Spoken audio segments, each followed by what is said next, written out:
जल संसाधन मंत्री गिरीश महाजन ने आज पत्रकारों से वार्तालाप के दौरान लाड़की बहन योजना के फंड प्रांजल खेवलकर केस और मालेगांव ब्लास्ट पर अपनी प्रतिक्रिया व्यक्त की है।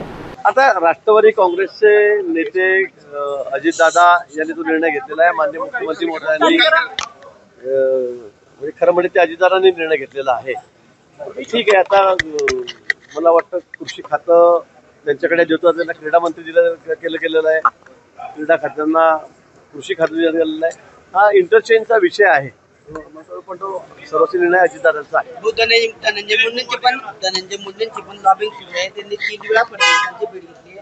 स्वतः फडणवीसांनी सांगितलं की मुंडेंनी माझी भेट घेतली असं मंत्रिपदासाठी ते पण लॉबिंग करतात। ते आमदार आहेत धनंजय मुंडे, काही कारणासाठी त्यांनी भेट घेतली असेल, त्याचा अर्थ असा होत नाही की फक्त मंत्रिपदासाठी लॉबिंग करतायत। मला वाटतं असा अर्थ घेण्याची काही गरज नाही। सर्व मंत्र्यांचे कान टोचले आहेत, देवेंद्र फडणवीसांनी कान टोचलेले आहेत सगळ्या मंत्र्यांचे। कुठलेही आक्षेपकार्य वक्तव्य किंवा काही गोष्टी खपवून घेतल्या जाणार नाही। बरोबर आहे, त्यांनी सांगितलेलं आहे। परवाचे 2-3 किस्से झालेले आहेत, त्यामुळे बोलताना आपण मीडिया समोर विशेष करून बोलताना सांभाळून बोललं पाहिजे, सांभाळून वागलं पाहिजे, त्यांनी सांगितलेलं आहे। आणि ते राज्याचे मुख्यमंत्री आहेत, त्यांना तो अधिकार आहेच मंत्र्यांना सूचना देण्याचा, त्यांनी तो केलेला आहे। लाडकी बहीण योजनेसाठी पुन्हा सामाजिक विभागाचा निधी वळवलेला आहे। लाडकी बहीण योजनेसाठी पुन्हा सामाजिक विभागाचा निधी जो आहे तो वळवलेला आहे 410 कोटी। मला वाटतं या खात्यामध्ये असं नाहीये, निधी वळवला जातो पुन्हा त्या खात्यात दुसऱ्या खात्यातून दिला जातो। ते एक टेक्निकल बाब आहे, मला तांत्रिक बाब आहे। त्याच्यामुळे सगळे एखाद्या खात्यातून सगळे पैसे काढून घेतले दुसरीकडे गेले असं होत नाही। मला वाटतं पुढे ऍडजस्टमेंट झाली की त्या खात्यामध्ये पैसे टाकले जातील। हा निर्णय वित्तमंत्र्यांनी घेतलेला आहे, मुख्यमंत्री मोदयांनी घेतलेला आहे। पण कुठल्याही खात्यावर अन्याय होणार नाही। एखाद्या खात्याचा मग माझा जलसंपदा खात्याचा निधी काढून तिकडे देऊन टाका, तिकडे काहीच नाही असं होत नाही। त्या खात्यामध्ये पैसे किती आहेत ते ठरलेलं आहे, बजेट ठरलेलं आहे आणि त्या खात्याला तेवढे पैसे मिळणार आहेत। अनेक धक्कादायक खुलासे समोर येत आहेत। पोलीस तपासावर आता प्रश्नचिन्ह निर्माण झालेला आहे। काल कोर्टात देखील सगळे मुद्दे समोर आलेले आहेत।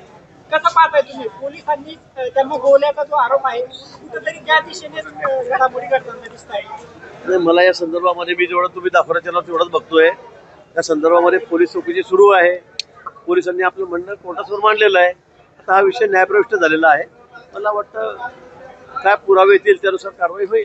खेवलकरांच्या आरोपींना न्यायालयीन कोठडी सुनावलेली आहे। खेवलकरांच्या 4 आरोपींना ते सांगतो, आता ही न्यायालयीन बाब आहे। आता कोर्टाने सुनावल्यावर आपण त्यावर काय टीका टिप्पणी करणार? आता कोर्टाला अधिकार तो सर्वस्व आहे, तर कोर्टाने तो निर्णय घेतलेला आहे। न्यायालयीन कोठडी सुनावली, भाऊ पण केवलकरांच्या मोबाईलमध्ये काही आक्षेपकार्य फोटो आणि काही व्हिडिओ सापडलेले आहेत आणि ते व्हायरल केल्याचाही पोलिसांनी दावा केलेला आहे। मला वाटतं काल आपण आपल्याच चॅनल म्हणून दाखवत होतात काय काय आलेलं आहे, काय काय म्हटलंय, काय काय फोटो सहित दाखवतो। या बाबतीमध्ये मला असं वाटतं हा विषय तर न्यायप्रविष्ट आहे। मला काही या विषयावर फार भाष्य करायचं नाही। पोलीस तपास सुरू आहे, कोर्टामध्ये त्यांनी काय असेल नसेल ते सगळं सादर केलेलं आहे। काय निर्णय होईल तो होईल। खूप खडसेंनी थेट तुमच्यावर आरोप केलेले आहेत की मी राज्य सरकार असेल, गिरीश महाजन असेल, कधी निद्रा प्रकरणावरून जे काही आरोप केलेले होते ते सगळं दिशा भरकटण्यासाठी हे सगळं षडयंत्र रचलं गेलं। तुमचं थेट नाव घेतलंय ते वारंवार माझं नाव घेत असतात, पण आता मला त्यांच्याविषयी काही बोलायचं नाही। महादेव मुंडे हत्या प्रकरणामध्ये एसआयटी स्थापन झालेली आहे। मुख्यमंत्र्यांनी पण आदेश दिलेले होते त्या प्रकरणामध्ये चौकशीचे एसआयटी स्थापन करण्याचे। निश्चित या संदर्भामध्ये एक तक्रार करण्यात आली होती आणि ज्या पद्धतीने त्यांचा खून झालेला आहे, ज्या निगृढ खून झालेला आहे, त्यामुळे मला वाटतं की त्या संदर्भामध्ये माननीय मुख्यमंत्री मोदयांनी निर्णय घेतला आणि स्पेशल इन्व्हेस्टिगेशन टीम त्या संदर्भामध्ये नेमली गेलेली आहे। मला वाटतं लवकरच त्या संदर्भात जे वस्तुस्थिती आहे ती समोर येईल। मालेगाव बॉम्ब स्फोटाचे आरोपी जे आहेत ते काल निर्दोष सुटलेले आहेत। मला वाटतं स्वागतार्ह निर्णय आहे। विनाकारण काँग्रेसच्या काळामध्ये काही लोकांना त्या ठिकाणी भगव्याचा दहशतवाद आणि म्हणून त्यांना विनाकारण त्या ठिकाणी गोवण्यात आलेलं होतं।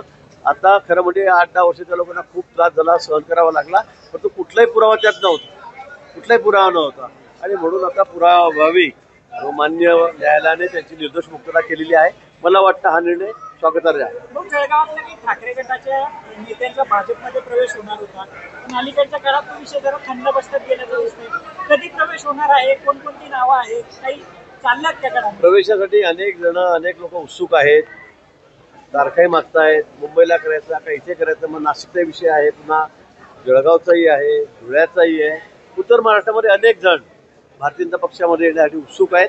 मला वाटतं लवकरच त्यांचा प्रवेश कार्यक्रम जो आहे तोही होईल. प्रणिती शिंदे यांनी ऑपरेशन सिंधूरला तमाशा बसवला.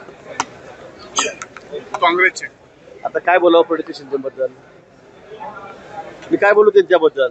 आता एवढा मोठा अटॅक त्या ठिकाणी झाला, आपले इतके निर्धार लोक त्या ठिकाणी मारले गेले, त्यानंतर चोख उत्तर आपल्या सेनेने त्यांना दिलं आणि तो तमाशा म्हणजे मला वाटतं आपल्या बुद्धीचा असा तमाशा करू नये. ताईंनी आमच्या सोबत होत्या त्या आमदार म्हणून आमच्या सोबत, पण असं काहीतरी बोलून त्यांनी आपल्या बुद्धीचे दिवाळ काढल्याचं दाखवू नये लोकांना, एवढंच माझं म्हणणं आहे.